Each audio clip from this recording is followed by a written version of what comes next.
Okay. Recording is in progress. You are in a practice session. Yeah, that's right. Okay. Start video. You cannot start your video because the host has disabled it. Is Jen the host? Yeah. Okay. So. I'm here. Can you guys hear me? Oh, hi, Jen. Hi. Can you see anything? I just see live at the bridge. Okay.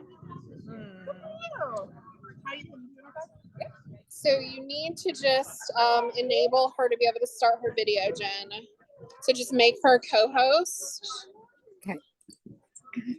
Thank you, Heather. Yeah. I don't know what's happening. All right. I think I just did it. Okay, so then you should be able to start your video.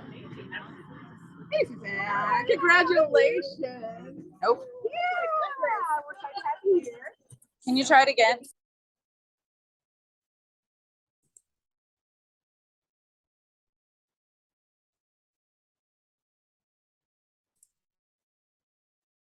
I have multiple participants can share simultaneously. Is that right?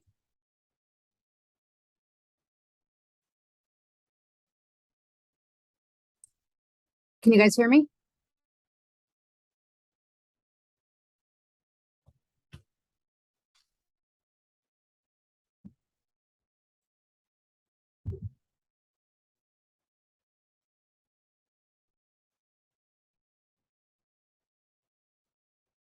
Courtney?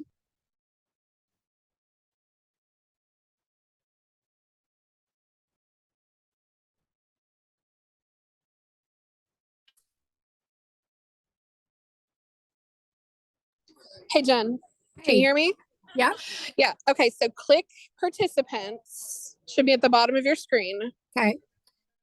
Then we're named live at the bridge. And there Okay. should be like 3 little dots by our name. If you click on those dots, Okay. you should see an option that says make them a co-host or something like that. Okay. I think I got it. Okay. Let me see if we. Oh, I made it go away.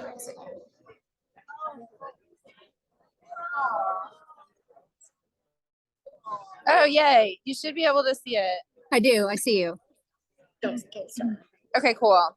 So we're going to, oops, we need to zoom this around. There we go. Okay, I'm going to go see like where this should get set up, Jen, and you'll just have to tell me positioning wise, okay? Yep.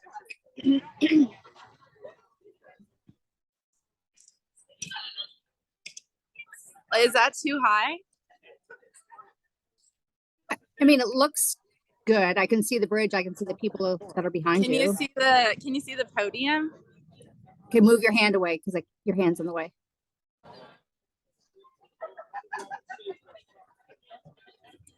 Can you see the podium? I see your hand, and then You still see my hands? Yeah. Jesus.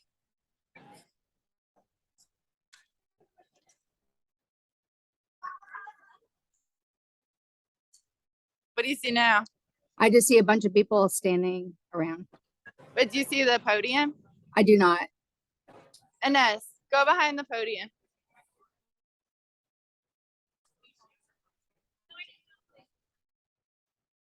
Oh wait, hang on. There. You see the podium now? Yeah, I can see it now. Okay. Is it too high? Okay, that seems pretty good. Yeah, it looks Okay. good. Thank you. You're welcome. All right, now I'm gonna just walk around with this thing and find someone that will be willing to hold this the whole time. Yeah, because you can. What I know, I'm like, okay, how did I get put in charge of this? But okay. All right. So stay on here with me. Okay. How are you? Good. How are you? Good. Good. Living the dream. One hand stream. Say hi to Jen. Hi. I need my interns to get here so that I can make them hold it. Oh, no. Which one's it? Mac and Chrissy said they're supposed to.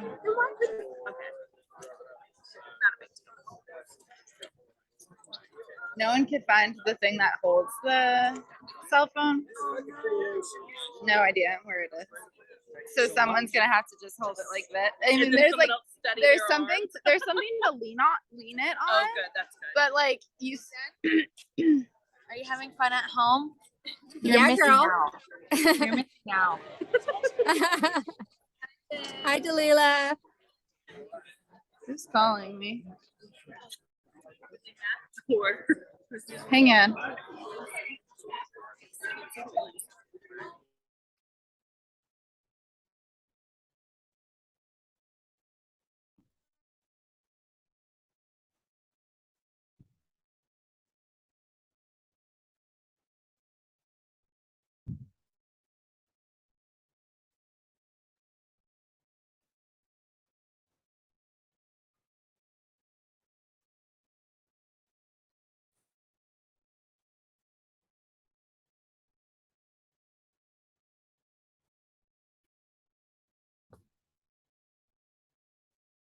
It's next ever. Sorry about that, Jen. It's okay. Can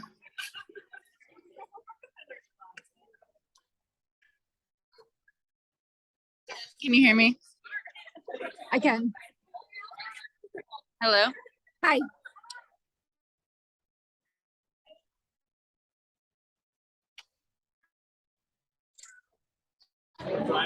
Jen, can you hear me? I can. Can you hear me? Okay. Yes. For a second, I couldn't hear you, so I was like, "Where did she go?" I don't know. There she is. Speak of the devil. I was I know. There's the award recipient. Aw, I'm so proud of her. I'm so proud of her too. Who nominates? Anyone can nominate, and then what's it called? Votes on it. The members. But I know who nominates her. Really? You say And Hey, who you have to votes? talk quick Nick Hadley. He's paying members. because I'm about to start a webinar. What? What'd you say, Jen?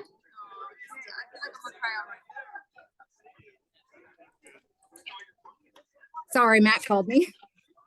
Yeah, I can now. So I got to make it live in like 2 minutes, right? Yeah.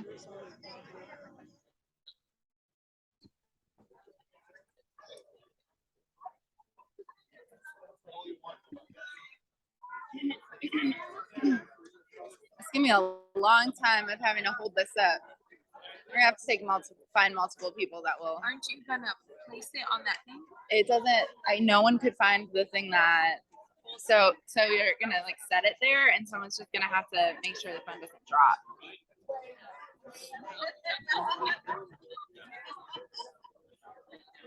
So, no fun.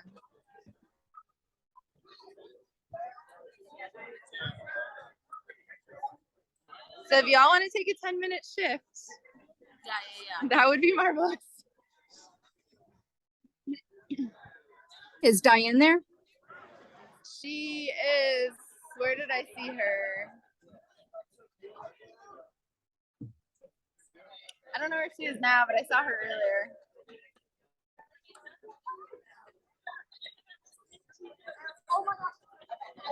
All right, Courtney, you should probably place it by the podium because I got to start it like. Okay. Are they ready to start? Walk this way. We're gonna get started in just a second. We need for everyone to please gather around the microphone and then step up from the back of the bridge so that bikers and walkers can continue to get across.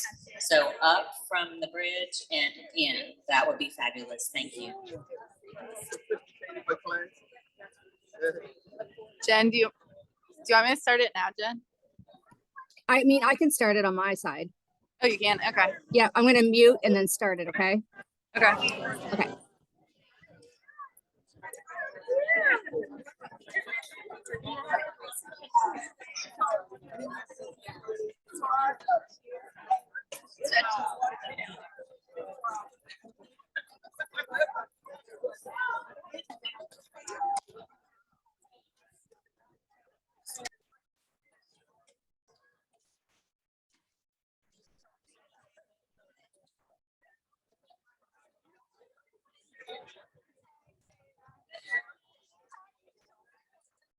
Nice to see you always.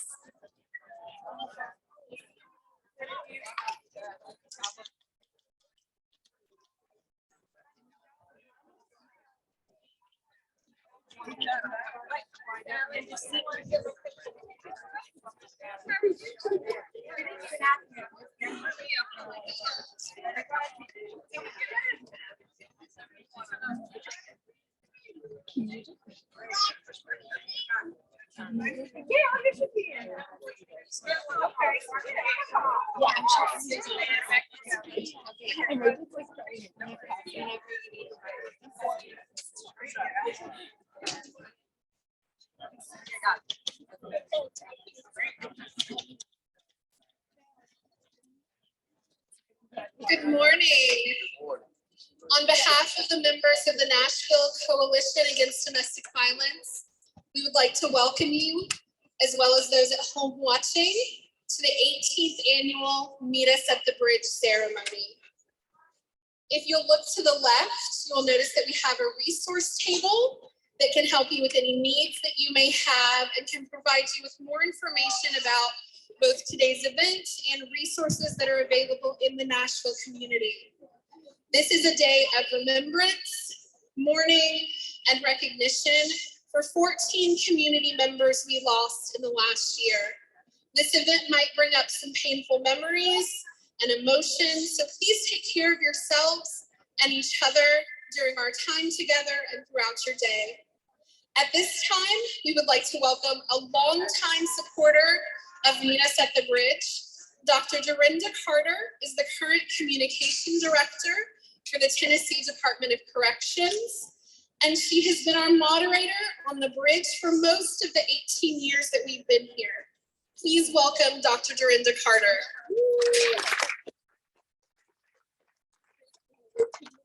Everybody, you all can come closer if you'd like.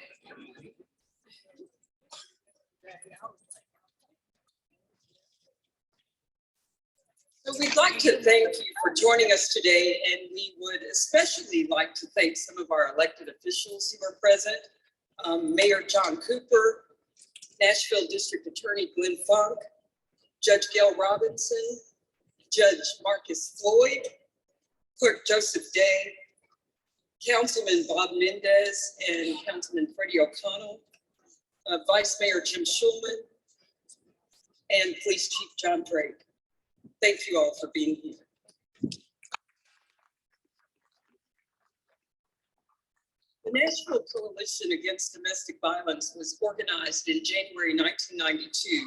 The mission today is to promote meaningful interactions among domestic violence advocates and organizations and provide community education to prevent and respond to domestic violence.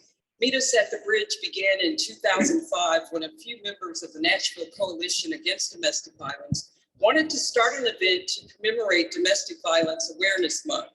The event was to have a two-part program. First, we wanted to recognize the professionals who have put forth great effort in working to end domestic violence and to create a memorial service for victims in our community who lost their lives to domestic violence in the past year. The event has always been held here on the John Seigenthaler Memorial Bridge on Saturday in October. We come from all areas of town, all backgrounds, and all walks of life, but we gather here in solidarity to say enough is enough to domestic violence. In the previous 17 ceremonies, we have recognized many individuals and organizations for their commitment and dedication to our community. And 160 families have tossed roses from this bridge to recognize lives that have been lost. We have lost 97 women, 41 men, 9 girls, and 15 boys. Today, we will add another 14 lives to that list, and we will toss roses to honor and remember them. Now to share some words about Nashville and where we are currently in the fight against domestic violence, I'd like to introduce to you, as you know, Mayor John Cooper. Mayor Cooper has been in office since 2019, and during that time, Mayor Cooper has consistently showed his commitment to support victims of domestic violence and the many nonprofit and metro agencies in our city that work tirelessly to meet the safety needs. From the very beginning of COVID-19 to date, Mayor Cooper has held his concerns for domestic violence for victims and their children front and center, finding ways to keep services safe and accessible. Nashville is one of the few cities in the country that has a metro department specifically dedicated to combat abuse, and Mayor Cooper has consistently demonstrated his dedication to prioritize this critical work in Nashville. Mayor Cooper is a champion for people who have experienced abuse and is committed to making Nashville a safer place. Please welcome our mayor, John Cooper.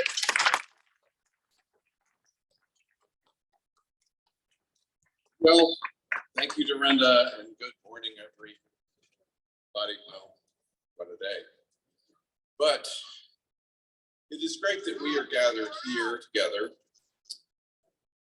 here on the Seigenthaler Bridge for the 30th anniversary of the Nashville Coalition Against Domestic Violence. Yes, 30 years. And today marks the 18th year of this event. And it is the start. We're here marking the start of Domestic Violence Awareness Month. Now, first, let me extend my condolences to the families of the 14 people who we have come to honor and remember today.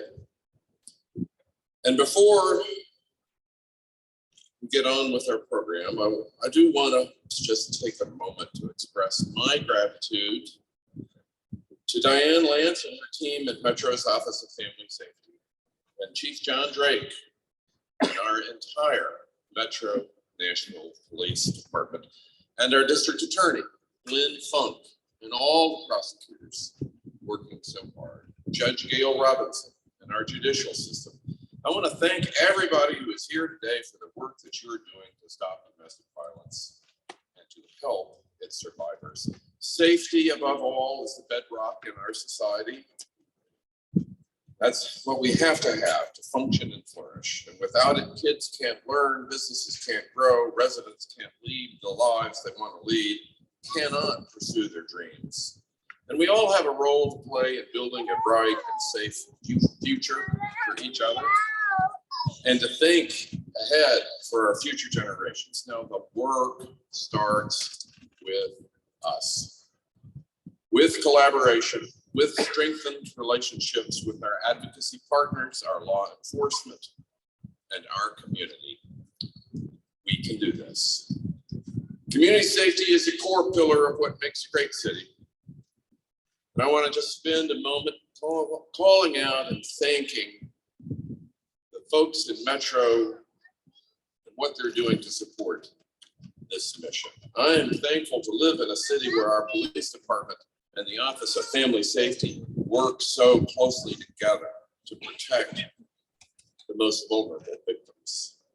And in 2019, the Office of Family Safety opened here in Nashville, and that is the largest family justice center in the entire country. I am grateful for it, and I want to thank everyone in this incredible initiative of our city. We also have the first community safety coordinator here in Ron Johnson. It takes villages, and Ron is building and connecting these villages. He has grown a village of local organizations, including churches and many nonprofit and civic groups, to help eliminate violence in our city. With Ron's help, we have 250 organizations in this village network. He is growing that network every day.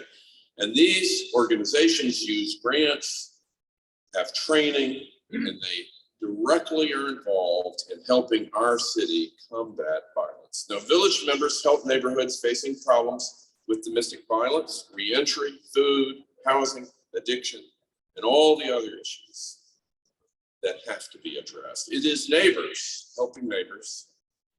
And I want to call out that we have an award winner here who's making a difference in our community.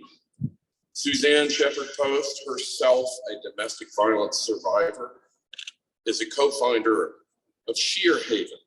She's a salon owner and a stylist, but her passion is helping victims of domestic violence and giving back to her community. Suzanne, thank you for letting people know that they are not alone. Because for too long, domestic violence was seen as a private matter, with too many continuing to suffer in silence. And let's thank the advocates who are helping victims escape the fear and these frightening situations. Now, our police department, our valued partners, responded to 9,637 domestic violence incidences last year in 2021. This is one of also the most underreported crimes, so that we know there are more victims that we need to reach and to help. And some don't make it out. So we're here to remember the 14 victims: women, children, men. Domestic violence does not discriminate by race, gender, age, education, or social status. And each year, more than 10 million men and women in the United States are subjected to domestic violence. It can be felt far and wide. More than 1 in 3 women and 1 in 4 men will experience violence, stalking by an intimate partner in their lifetime. So together, let us recommit here on this bridge today, on the 30th anniversary. Let us recommit to protecting those who need our help, to protecting those that need our help. I'm grateful for all of you and of all of our partners and the work they did in the last year, but now on to protecting those that need our help in the years ahead. And I want to thank you all for your commitment to our city and for our people. Thank you very much.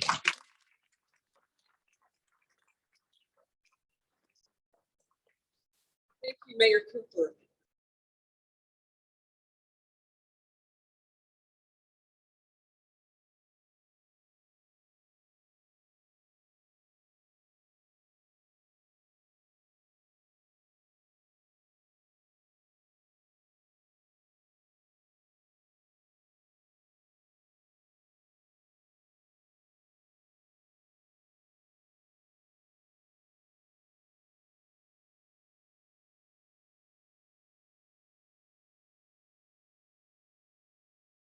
To join us today.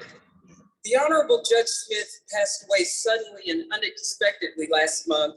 Judge Smith was a true public servant who has had a lasting impact in improving the city's response to domestic violence. Judge Smith was committed to making the court system a friendlier and more accessible place to seek help for those who need it most. In 2011, Judge Smith stepped up in the most significant way, using the power of the bench to help. He joined the mother of Nashville's domestic violence movement, Jean Crow, and went to then Mayor Carl Dean to present the many problems that existed in the city's response to domestic violence, emphasizing that they could have deadly consequences. True to form, Judge Smith did not just bring the problem to the mayor, he sought a solution.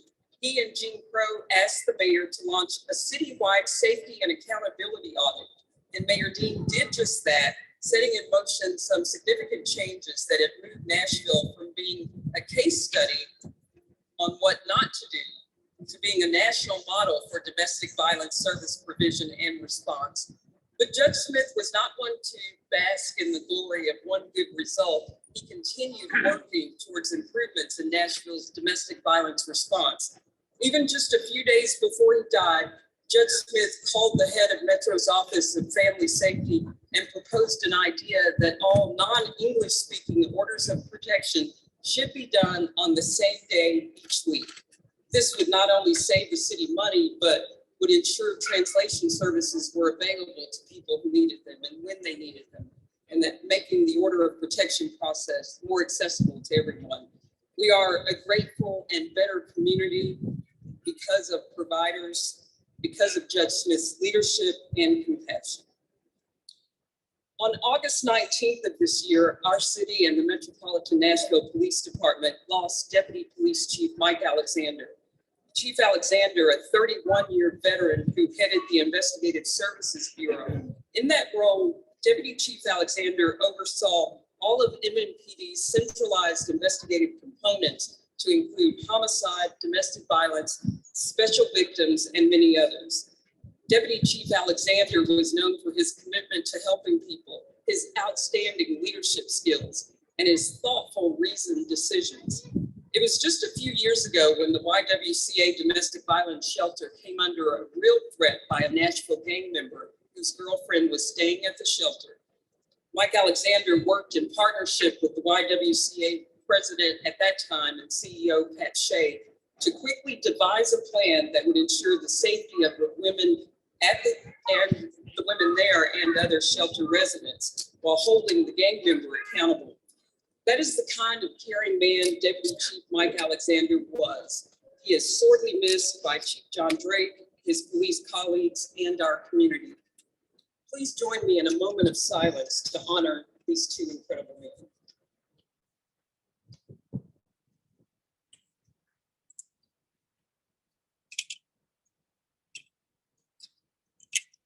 Thank you.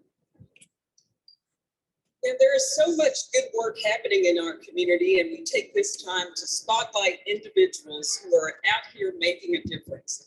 We'd like to now begin our award ceremony with our first award, the Gene Crow Lifetime Achievement Award, which is presented to Judge Gail Robinson.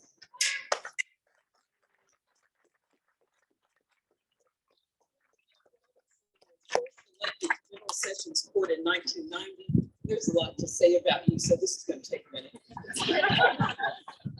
And almost 25 years ago, Judge Robinson took on the significant task of creating a court that specialized in hearing domestic violence cases exclusively. At the time, domestic violence was considered a private issue to be kept within the home, and there were very few men in leadership positions who were willing to take on this task to end the domestic violence. This made Judge Robinson's leadership in the creation of the domestic violence court a powerful example of how men can be a critical part of the leadership that ends once and for all violence against women. While many minimize this docket's importance at first, even referring to it as the love docket, Judge Robinson took the domestic violence court and its cases incredibly seriously. He understood and regularly made it clear to the court the lethality of these perpetrators and the impact they have had on both private and public safety. For people convicted of abuse who wanted to blame their actions on someone or something else, Judge Robinson ensured they received an earful of accountability and clarity that harming another person, especially a person you are supposed to love, was inexcusable. He left no stone unturned and is famous for his speech to defendants about what no contact truly means. No cards, no candy, no phone calls, no text messages, no messages in a bottle, no carrier pigeons, he said. No contact means no contact. With Judge Robinson's leadership, the domestic violence courts of Nashville grew and have not one, but now 3 presiding judges over the cases. Throughout the 30-plus years, Judge Robinson has also worked closely with the domestic violence field to ensure safety and accountability extends beyond the courtroom. He worked with the Mayor's Office of Safety and Accountability Assessment staff to observe the courtroom and provide candid information on the gaps that existed in services. Judge Robinson has continued to work with domestic violence partner agencies on critical issues like firearms dispossession for convicted domestic violence offenders. Judge Robinson has received numerous awards during his tenure, but today we would like to honor his legacy and this great man and his commitment with the Gene Crow Lifetime Achievement Award.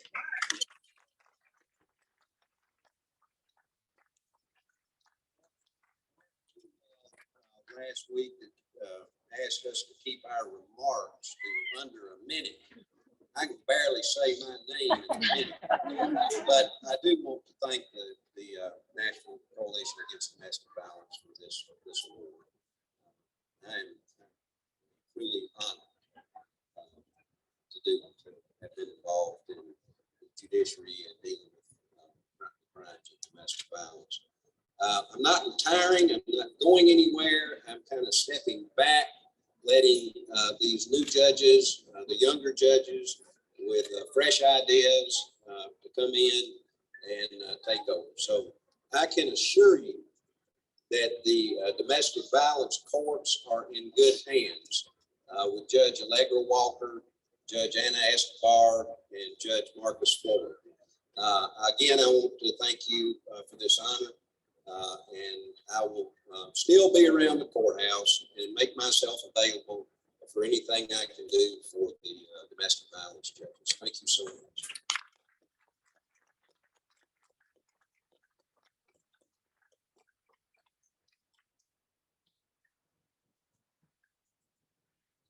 Our next award, the Outstanding Service Provider Award, goes to my good friend, Ashley Cathy.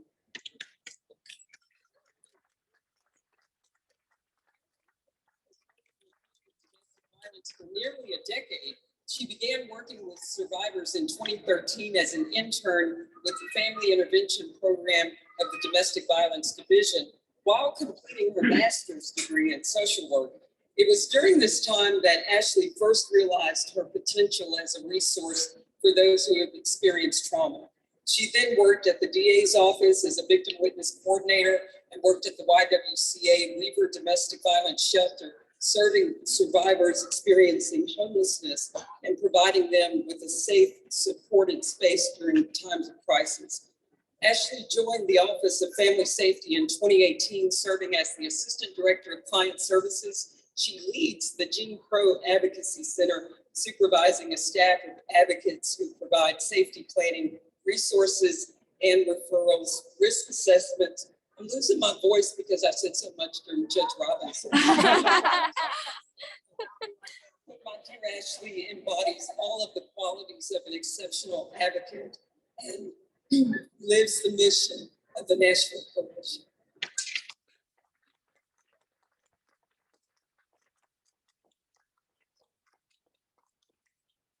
But I just want to say thank you to everyone for putting this event together, especially Susan Tucker Smith. Thank you for more than just today. To everyone here that's to honor their loved ones, I just want to say thank you so much for being here, and I am so very sorry that we have to be here for this. And to everyone else, there's a lot of individuals out here, I can't name everybody, but has had a part in my journey so far. So I just want to say thank you so much, and especially my parents. She's right there. My mom, my dad.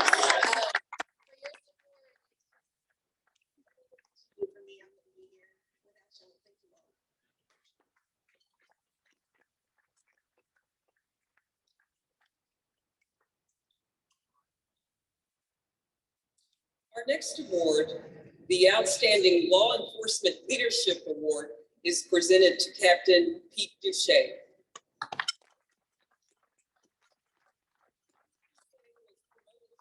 To lead the department's first ever Family Intervention Division located at the Family Safety Center next door to police headquarters. Captain Duche is a 22-year MMPD veteran. He holds a bachelor's degree from Mountain State University in West Virginia, a master's degree in public administration from Villanova University, and in May 2022, he received a master's degree in industrial organizational psychology from Harvard University. He is also a graduate from the FBI National Academy. Pete, as he likes to be called, always has a great attitude. He is passionate about protecting victims of violence and about the safety of our community. He is always willing to lend a helping hand and provide advice, whether professional or personal. He believes in and promotes having a positive working environment. Pete is an innovative leader who understands the importance of future leadership, and he's always looking to develop leaders within the Metro Police Department. Captain Duche is also coordinator for the Special Olympics and does a lot of outreach in that area. The Outstanding Law Enforcement Leadership Award, Captain Pete Duche.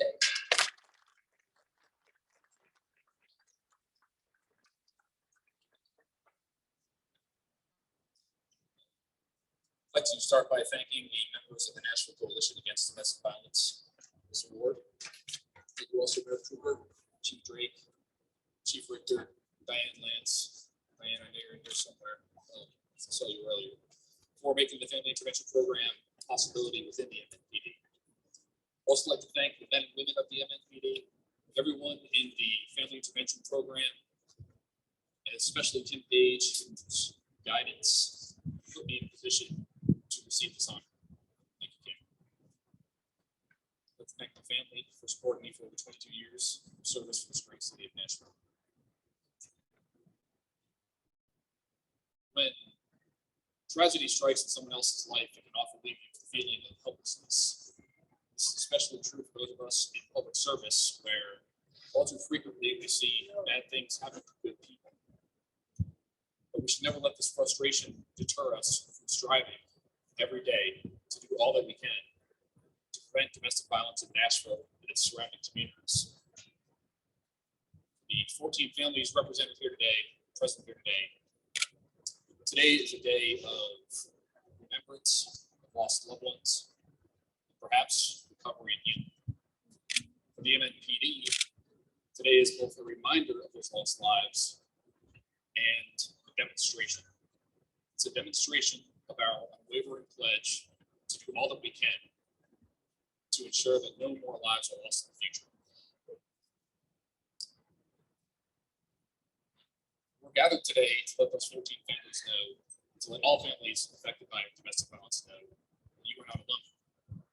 We're here to walk with you and be by your side, because this is meet us at the bridge. I can't put words to how much this support means to me, so thank you all very much.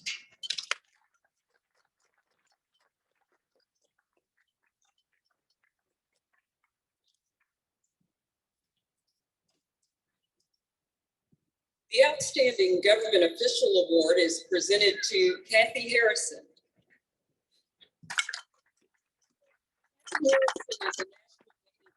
Graduated from MTSU with a degree in psychology. She volunteered with various organizations to try to find her path. And one day while working at the Red Cross, her supervisor said she should look at a job at the DA's office because she felt she would be good working with victims of crime. That suggestion led to Kathy now providing services to victims in our community for the last 32 years. Her team leader, Assistant District Attorney Wesley King, who works with her in Criminal Court Division 1, said Kathy never hesitates to take extra time to nurture a relationship with a victim who is nervous about coming to court or seeing their batterer. And just yesterday, the DA's office congratulated Kathy with a post on their Facebook page. The first comment underneath that post said, "For those of you who have not met her, she is a lady that instantly makes you feel better." Congratulations to Kathy Harrison, the Outstanding Government Official Award winner.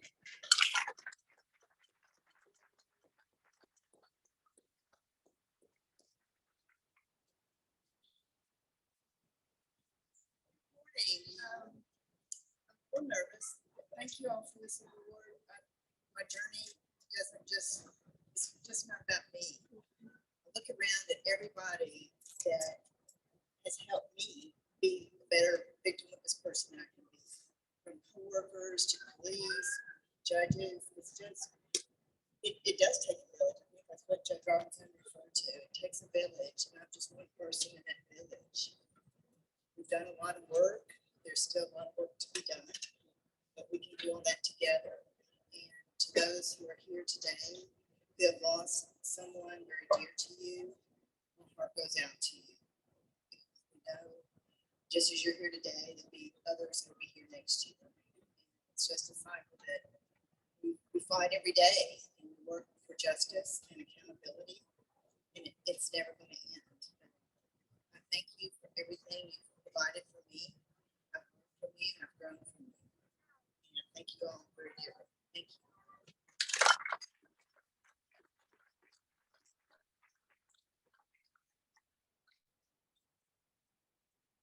The Innovative Domestic Violence Program Award goes to Abby's Safe Home Pet Shelter. The YWCA opened Abby's Safe Home in August of 2021. It's the largest dedicated pet shelter on a DV campus in the state of Tennessee. This state-of-the-art pet shelter has room for 8 dogs and 6 cats and full-time staff to support the pets. Abby's Safe Home removes a significant barrier for victims fleeing violent homes, as nearly half of all victims say they won't leave their abuser if they can't bring along their pets. To date, Abby's has provided over 1,000 nights of safety to dogs and cats while their parents are safe and healing at the Weaver Center. This program was years in the making and planning, and the YWCA broke ground during the pandemic and opened Abby's doors while COVID restrictions were still in place. The innovative domestic violence program, Abby's Safe Home Pet Shelter.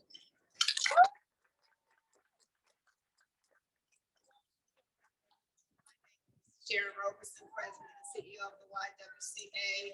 First, I want to give my condolences to the families. I would do all that I have so that you would not be in this position, but the YW stands with you every day, and we will be here for you even as you're in your grieving process. So I appreciate you, and we really do care for you. We are here to celebrate Abby's.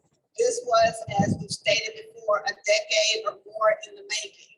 This was a dream that we would bring the full family to safety when individuals fleeing homelessness and domestic violence needed safety.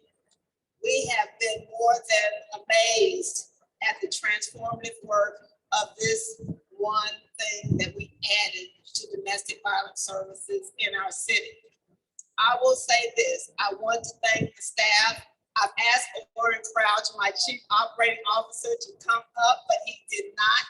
I want to thank Warren, Sharon McCurry, Joey Hatch, who led his expertise to making this work. I want to thank all the board of the YW. I want to thank the Nashville Coalition and the Nashville community for supporting us. I want to thank all of our federal officials. I want to thank Senator Marsha Blackburn's office, who wrote a letter in support of an operating grant for Abbott's. But most importantly, I want to thank a lady that will speak to you very shortly, Gail Alexander. It is her heart for this mission that made Abby's a reality. Because when your mission, your heart mix, you are unstoppable. So I'll let Gail say a few words.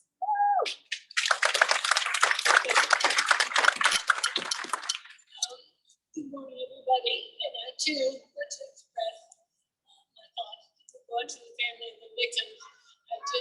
Like Sharon said, we would do anything in our power to make it. But this is one of the many steps that it takes villages to get done. And to know that when a family comes in and they leave because they can't leave their pet there is horrible. It's demoralizing. It's just one of the worst things you can do because they're going back in harm's way.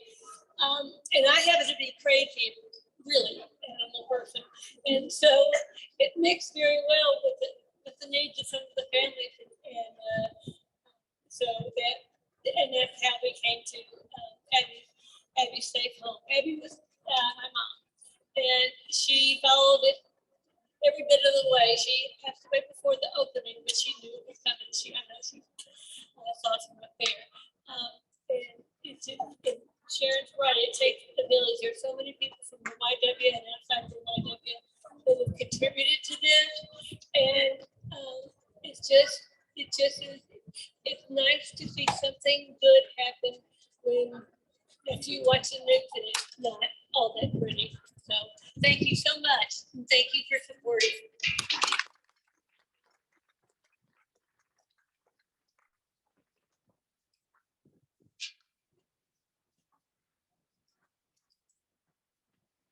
Our Outstanding Survivor Award is presented to Suzanne Shepherd Post. Suzanne Shepherd Post is a passionate advocate for anti-domestic violence education. She is a licensed cosmetologist, a salon owner, and survivor of domestic violence. She has spent hundreds, if not thousands of hours dedicated to teaching the salon community the signs of domestic abuse and how to respond. In 2017, Suzanne teamed up with the YWCA to create the in-person Sheer Haven training for the salon community. She also worked with the YWCA's advocacy team to get legislation passed requiring all cosmetology students and licensed beauty professionals to receive this important training. And through a partnership with Barbicide, the Sheerhaven training was made available to anyone with access to the internet. The 20-minute video training has been now been taken by more than 60,000 people all across the world. A new state law was passed also just this past year requiring domestic violence awareness education for licensed cosmetologists and barbers. And that's thanks in large part to Suzanne and her work and the YWCA's advocacy efforts. So today we honor Suzanne Shepherd Post as Outstanding Survivor.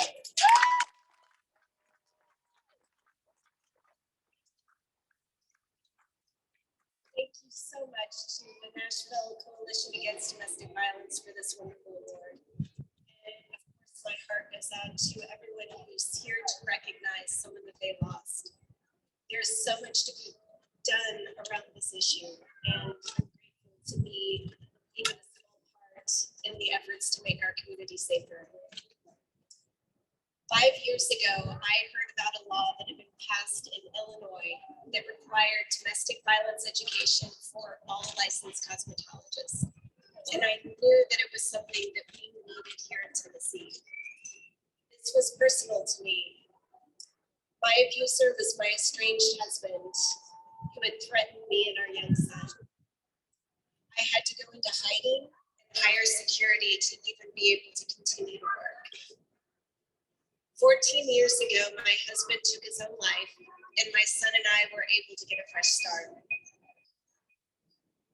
As a survivor who works in the beauty industry, I knew that stylists were in such a unique position to be helpers. We often hear everything intimate and personal that's going on in our clients' lives. And because of isolation, we may be the only safe space that they continue to have. While I didn't know what my first step would be, I immediately thought about the YWCA. My friend and client, Tammy Walker, connected me with Trish Davis, who helped create this amazing training that was a modified domestic violence 101 geared toward beauty professionals. We started training stylists in person and teaching them the science of abuse and how to compassionately and appropriately respond with resources that we have in our community. Fast forward to January of 2020, I met my neighbor and Tennessee General Assembly member, Sam Whitson, and his wife, Pam. I shared with them my passion for this work and my dream and desire to have a state law that actually required this training.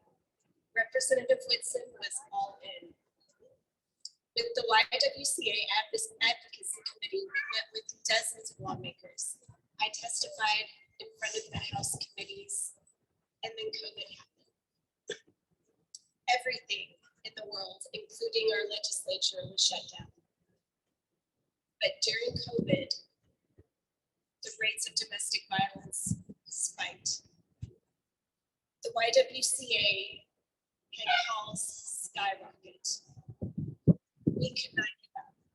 We kept making calls, we reached out to people, and we connected with a key partner, Barbicide, who is in every jar, in every salon and barbershop around the world, the blue liquid. And through them, through their sponsorship, we were able to create a 20-minute free resource that we could offer to anyone who needed it, salon beauty professional or other. Once again, Representative Whitson sponsored and championed this legislation along with Senator Becky Massey. And on March 8th of 2021, it passed the Senate unanimously. And a few weeks later, it passed the House with only one no vote. Governor Lee signed this bill, and at the beginning of this year, it went into effect. And to date, we have trained over 2,000 Tennessee beauty professionals and students, and over 65,000 people around the world have been able to receive this training. I know that this is something that can help save lives by offering important resources. And I just want to say thank you to my wonderful husband, Mike, our family, my friends, our kiddos, who have supported my crazy passionate times about this project. And of course, my friends at the YWCA and Barbicide who have done so much to support this. Again, my condolences and thoughts to all of you who are here with someone to recognize today. Thank you so much.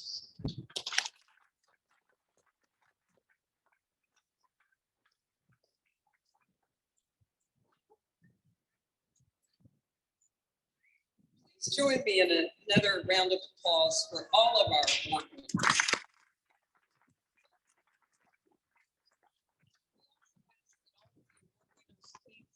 Stick around so we can gather for a photo. Now I'd like to introduce to you Linda Barnett Stryker. Linda lost her daughter Becca in 2007. That same year, Linda stood right here on this bridge and tossed a rose in the river in memory of her beloved Becca. It was then that Linda became an advocate for those who couldn't speak anymore. Linda worked in the healthcare field and she provided domestic violence education, awareness, and resources to everyone she encountered. She worked with the YWCA and shared her story at local meetings and in the community. She also walked for Becca at the graduation that Becca did not get to attend, and she addressed the graduating class at Drawins Junior College, where Becca had obtained a degree in criminal justice. Linda spearheaded an annual fundraiser in October. It was called Purses for Prevention, and it raised money to support local shelters. She also served on the board of directors of HomeSafe for 10 years. During this time, Linda found time to write 2 books about her experiences. The first is called Finding the Me in Me. It's related to her immediate feelings after the murder of her daughter and how to cope with those feelings. And her second book, Death Till the End, relays the step-by-step process from receiving the call of the violence to the sentencing in the courtroom. And this book, if you're interested, is free and available to anyone who wants it today. It can be found at the display table to my left. The above reasons were just part of why Linda was named Outstanding Survivor of the Year at Meet Us at the Bridge in 2009. And they are just part of the reason why she is here today, 15 years after Becca's murder. Please welcome Linda Barnett Stryker.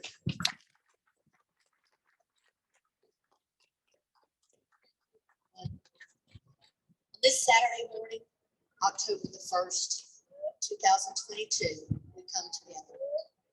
Many of us as strangers sharing a common bond, and we don't want anybody else to have to live through. My condolences and my heart, my prayer to the families of the 14 lost this year. That's 14 too many. I extend a special thank you to Mayor John Cooper, to DA Glenn Funk and his staff that are present, any representative from domestic violence shelters and services, as well as our judicial and legal services from Chief John Drake and our police force, and to all those who serve as advocates for the Tennessee Domestic Violence Coalition. To anyone who I've forgotten, I apologize. It only takes a single moment of rage to go from being a thriving individual to a victim of domestic violence.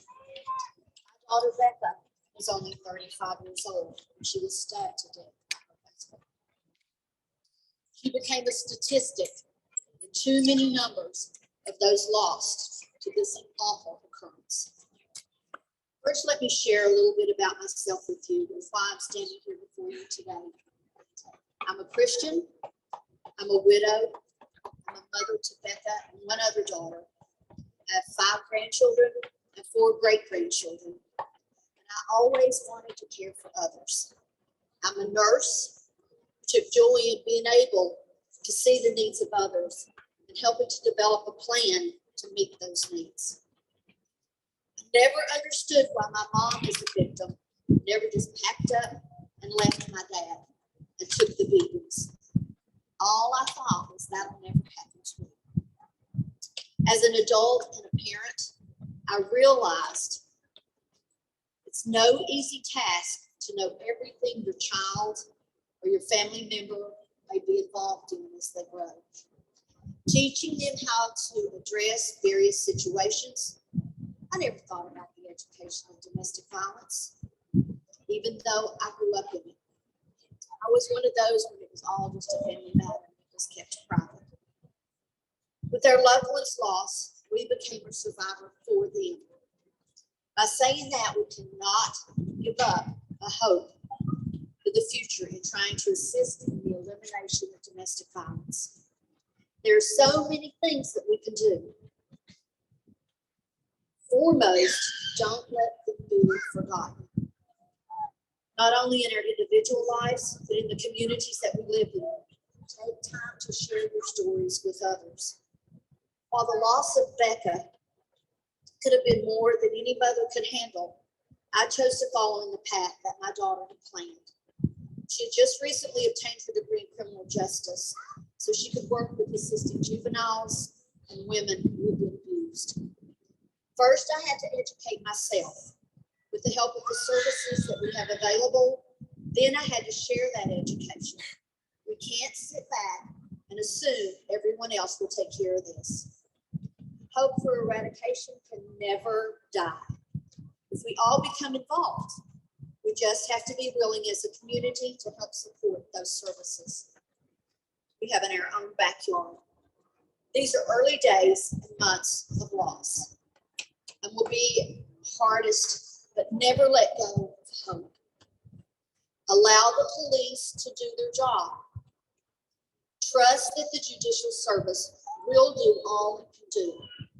Because if they will if you will let them. No, I said what they can do. Not always what we think they should do, but what they can legally do. Be open to talk to your judicial team. They're there for you. Know the process will take time, but it will come to fruition. It took 2 years to get through Becca's trial. I never gave up. I always had hope that the police and the judicial system would do what needed to be done. Let it happen. Hope is something that we have to allow ourselves to have. It can be given, it's there for the taking. Know you are never alone.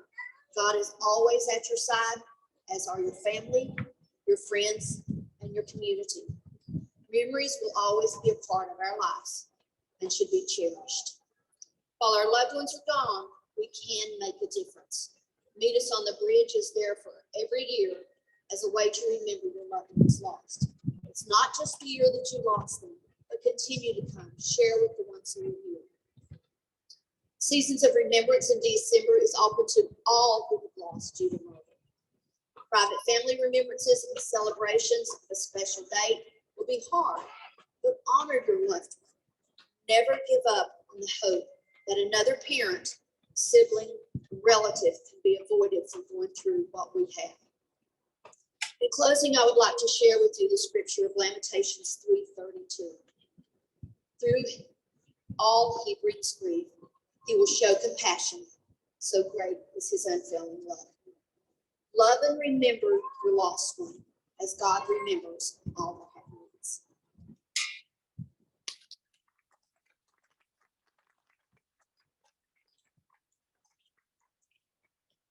Thank you, Brenda.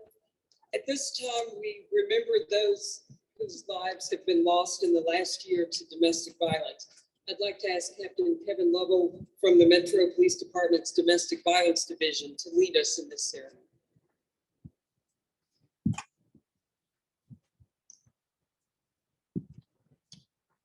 Good morning. I'd first like to say thank you to everyone for showing support and love and compassion for the families that we're honoring today.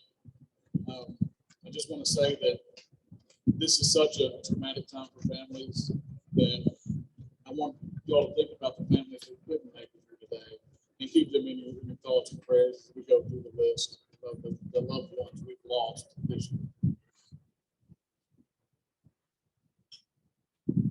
Jim Passy.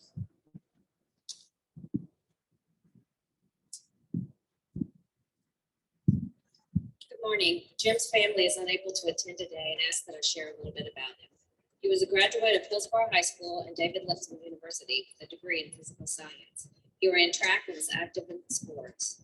He was a facility coordinator for Baptist Sports Center for over 25 years and participated in numerous races while at Baptist. He loved competing in races, including the Boston Marathon, and participated with Team Nashville. Prior to his death, he worked as an assistant manager at Ace Hardware in Brentwood. He was a Roll Tide sports fan and a NASCAR fan. Jim will be remembered as a loving father, nephew, and friend.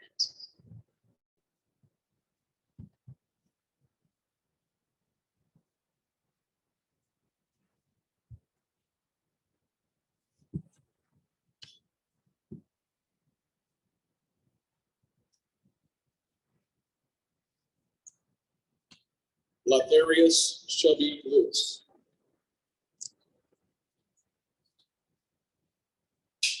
Chevy's family was unable to join us today, but they wanted us to know that he was a student at Hillsborough High School. He was 15. He loved playing basketball and he had a beautiful smile. His family loves him and they miss him very much.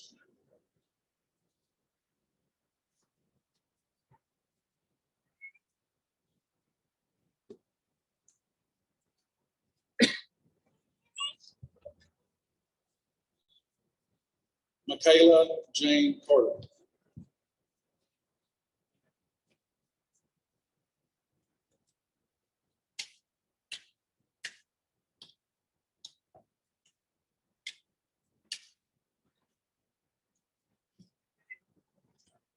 Michaela Janae Carter is, was, and always will be my little sister. I never could have, imagined that we'd be standing here on Saturday at 9 a.m. at a domestic violence awareness event. But I'm happy to be here for my sister. Michaela was a free spirit. She was beautiful. You can't even put into words how beautiful she was. She lit up a room. Michaela lost her life on November 22nd of 2021, one day before her birthday at 24 years old. She definitely did not deserve, what she went through. What I can say is that if you are dealing with domestic violence, or if you have family members that are dealing with domestic violence, the biggest thing is to listen. Just listen. Don't judge. Just be there. Because that listening ear could be what could save a life. Michaela was strong. She was the youngest out of my siblings, but she was the strongest. Michaela Carter's name will be spoken in rooms where accountability will take place and justice will prevail. Michaela Carter's name will be spoken in rooms where order of protection laws and,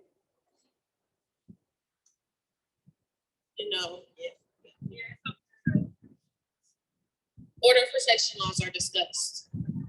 Michaela Carter's name will be spoken in crowds just as this, so that if there is someone that's out there listening, just know that your family loves you. We all love you. There's always hope, and you are worth it. I appreciate you all for coming out today. This is for Michaela. Last thing I want to do, I'm going to say Michaela Carter, and I just want everybody to live, laugh, love. That'll make me happy. So can we do that? All right. Michaela Carter, live, laugh, love. Michaela Carter, live, laugh, love. Michaela Carter, live, laugh, love.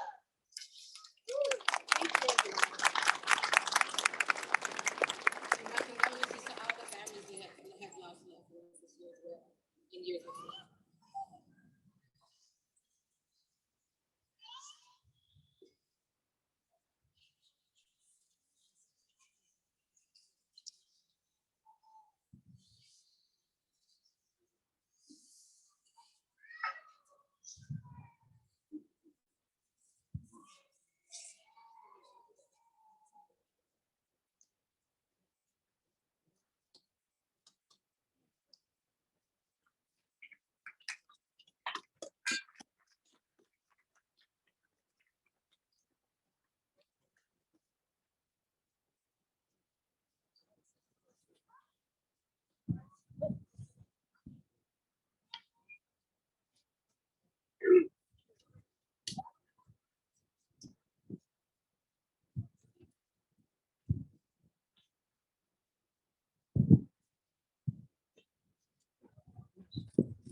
Barbara Pitts, Michaela Cronert, Raleigh Pitts.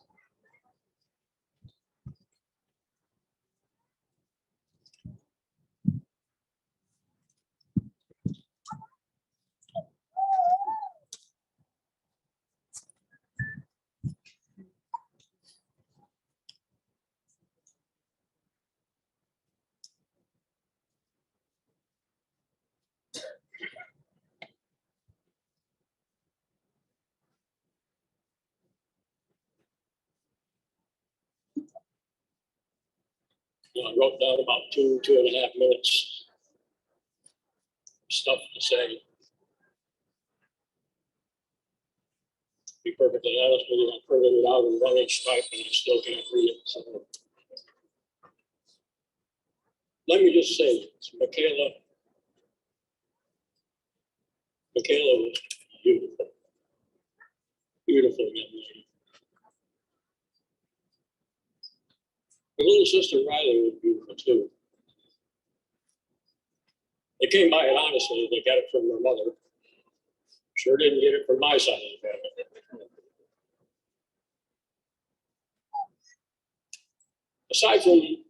Aside from being a good-looking young lady, Michaela was smart. She was warm, she was gentle, she was kind.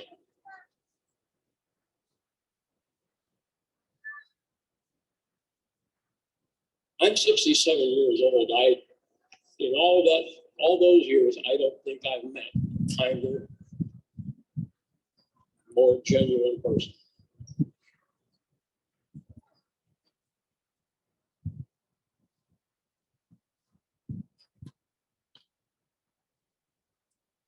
So what I have to say to you today is simply this.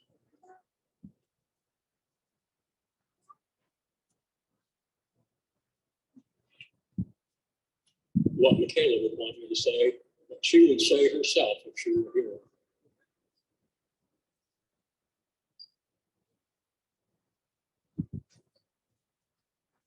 It's important. Everyone here take part. This ceremony, others like it,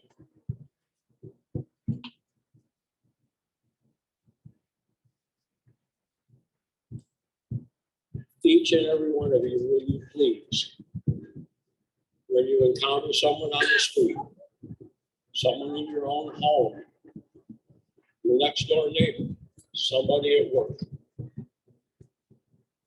anyone you encounter who seems to be having trouble, maybe it's obvious they're drug addicted, maybe it's obvious they're being abused or abusing. Maybe it isn't.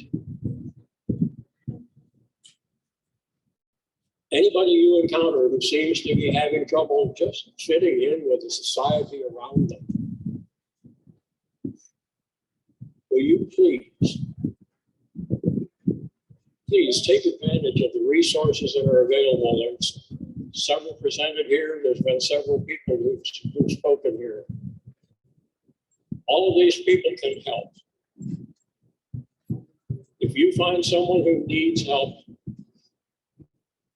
take them to one of those resources or tell one of those resource people about them so that they can get help to them. If each and every one of us here today will somehow participate in helping the next person who's showing signs of trouble, there's a very good possibility that there will be fewer of us here next year. That is worth the effort. Thanks a lot for listening. May God richly bless you.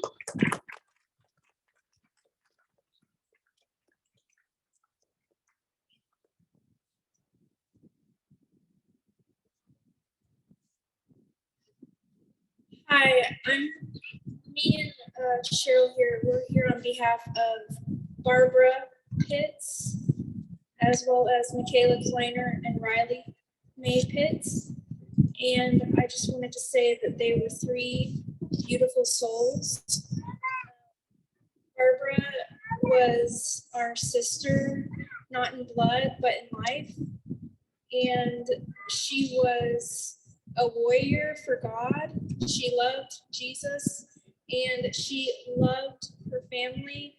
And she was almost about to graduate with a degree in addiction so that she could help people like herself and other young women. And she loved her husband and she loved being a mother to her two girls more than anything. She loved being at home and being a wife and mother. She recently started working from home so that she could get little Riley off the bus every day and be home with Michaela at a homeschool. So I'm really thankful that she did that last year because she got to spend a lot of time with her girls. And the biggest thing that I believe that all three of them would want everyone to know is that in Romans 8:28 says, God works all things for the good of those who love him and are called according to his plan. And they were loved and called according to his plan. So however they went, God can still work it for the good. We have been able to meet new people and get new relationships we would have never had. And hopefully we can build up this community so that we can continue to save other people from going through this. And please just take a moment to remember Michaela. She just turned 13 in December.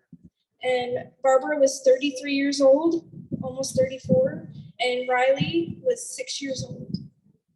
So if you guys could just remember them and remember their families. Thank you.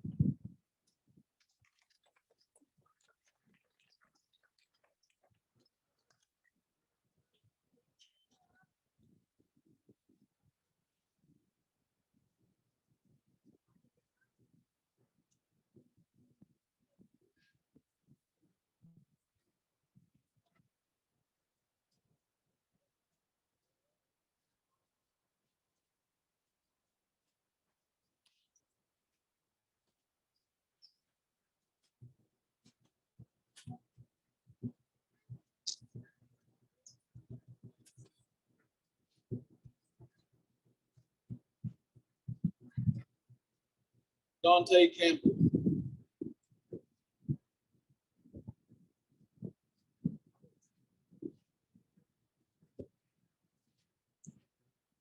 Dante's family couldn't be here with us today, but they want the community and everybody here to know that she left behind a very large family and a number of friends that love and miss her dearly. She will be remembered by them every day.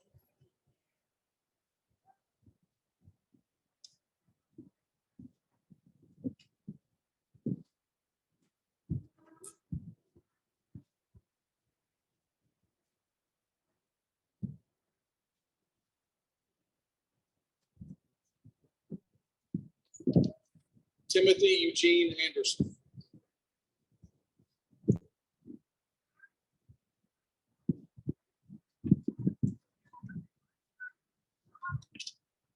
be reading a statement written by Timothy's mom, Katrina Anderson. She wanted to say that he was a father of Tamita Anderson, who is a senior in high school. He was a rapper and had a host of friends he spent time in the studio recording with.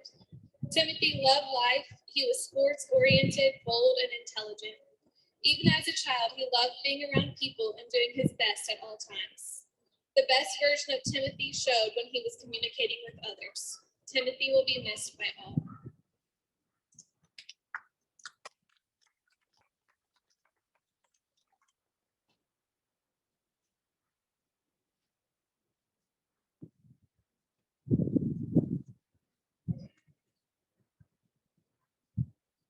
Heather Probst.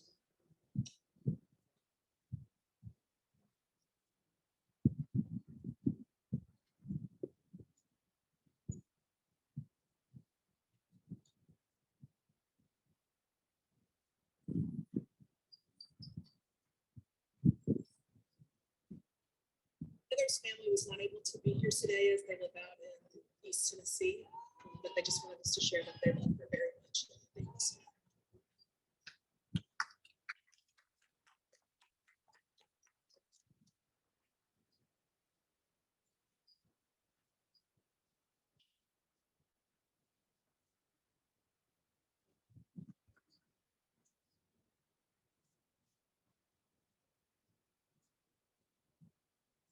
Eloise McCormick.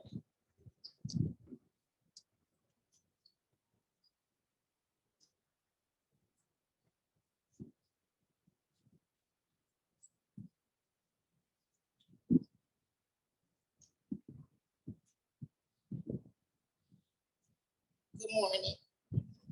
1 in 3 women and 1 in 4 men have experienced some physical violence by an intimate partner.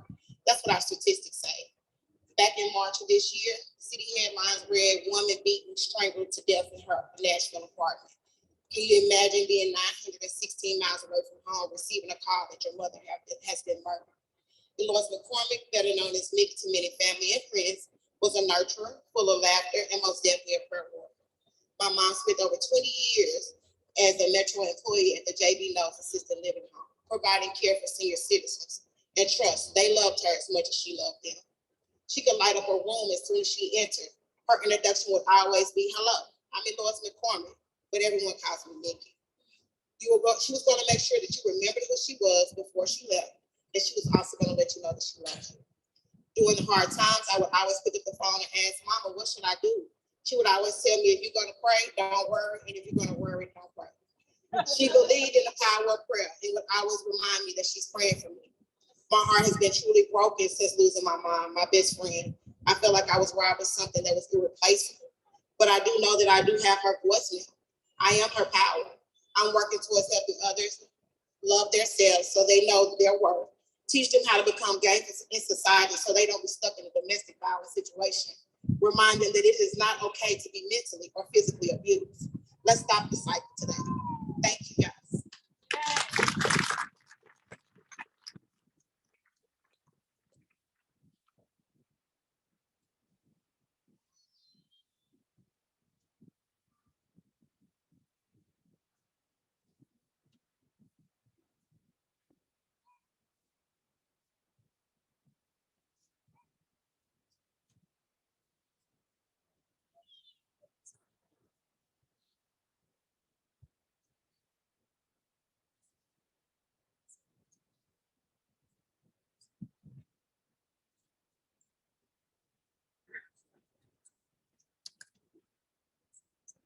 Dwight Bond Sr.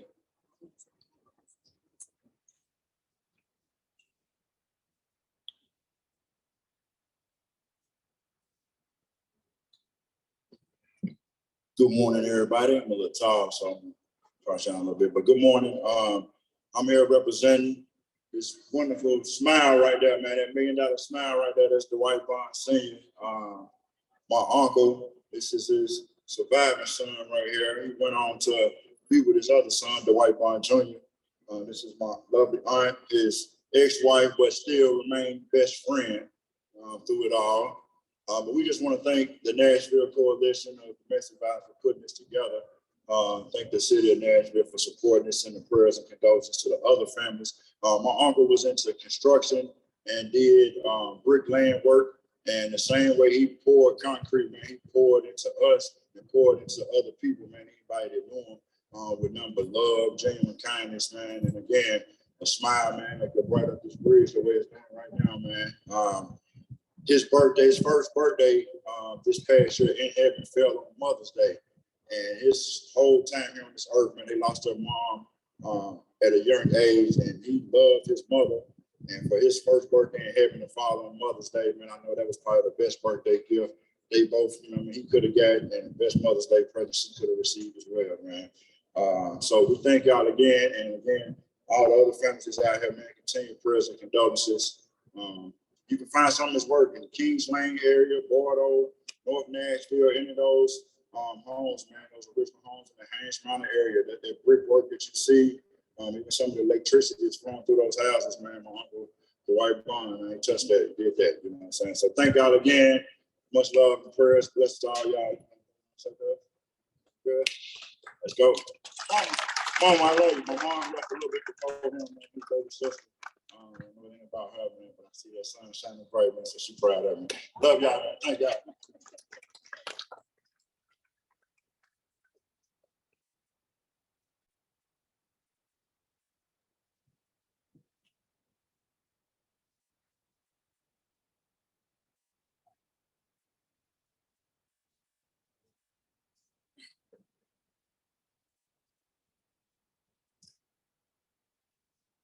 Sylvia Jean Jones Bryant.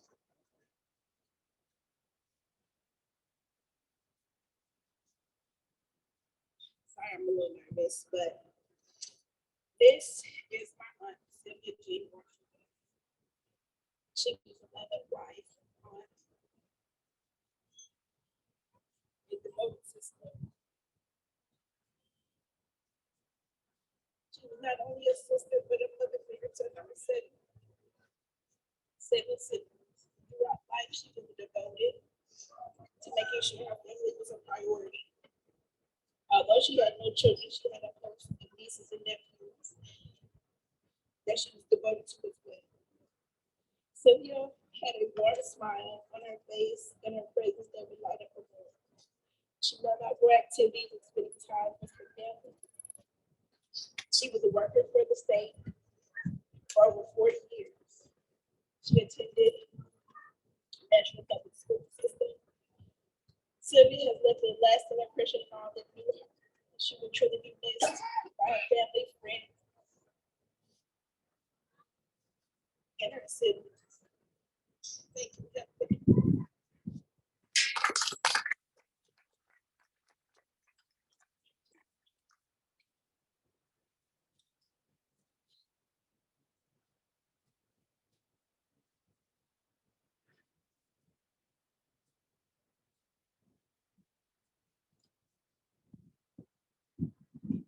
Jacqueline Pritchett.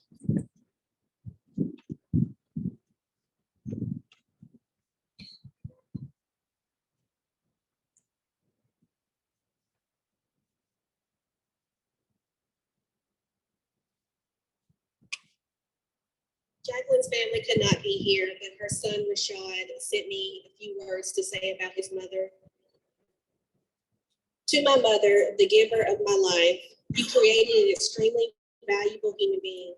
I honor you by realizing my own value and realizing your value for creating me. I vow to return value for those who value me, because that is who I am and is who you made me to be. I love you.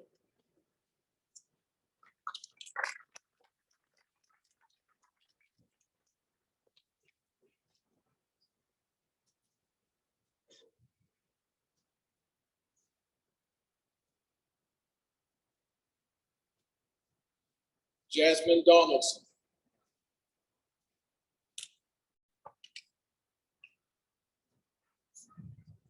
I'll also be speaking on behalf of Jasmine's family. Rashad was her husband, and her mother, Miss Melba Taylor, emailed me some words that she wanted to share. From Miss Taylor, Jasmine was everything. I used to call her the gift I gave the world. It was impossible to go anywhere with her because people were always running up to her to talk. She managed to touch so many people that there was always someone around who was glad to see her, no matter where you were. Jasmine loved the world. My nephew said it best. She loved deliberately. She thought there was enough bad in the world, and she was determined to bring good. She was an amazing daughter, mother, wife, and friend. She was also a fighter. From her first picture taken at 1 day old with her hands clenched in her fists to her last moment. She was a protector to everyone she loved. She was amazing. She was not only my daughter, but my best friend. She will always be loved and missed.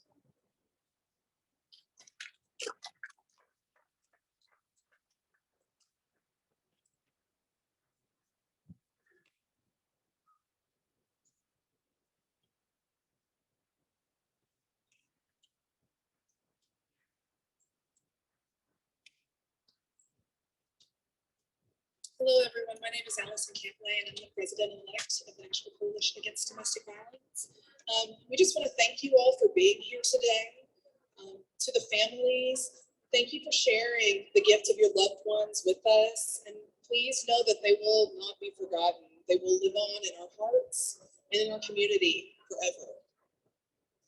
To the award recipients and all those working to eradicate domestic violence every day, your strength is immeasurable. You are an inspiration, and I'm grateful and humbled to do this work alongside you. Finally, if you or someone you know has been affected by domestic violence, there is help available.